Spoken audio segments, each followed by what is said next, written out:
अब की बार मोदी सरकार, अब की बार 400 পার, বিভিন্ন ডায়লগ পুরো ছেয়ে গেছিল। মোদি থেকে, অমিত শাহ থেকে, যোগী আদিত্যনাথ থেকে 2024 সালে লোকসভা ভোটে 400 পার। কেন?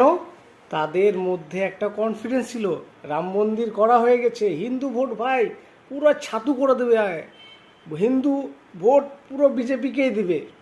এই যে একটা তাদের মাথায় টেন্ডেন্সি ছিল, কিন্তু এই টেন্ডেন্সি পুরোপুরি মানুষ চেঞ্জ করে দিয়েছে। উত্তরপ্রদেশ যেখানে রাম মন্দির হয়েছিল সেখানেই বিজেপির ভরাডুবি। 2019-এ ছিল 303টা সিট বিজেপির, 2024-এ 240-এ নেমে দাঁড়িয়েছে রাম মন্দির সত্ত্বেও।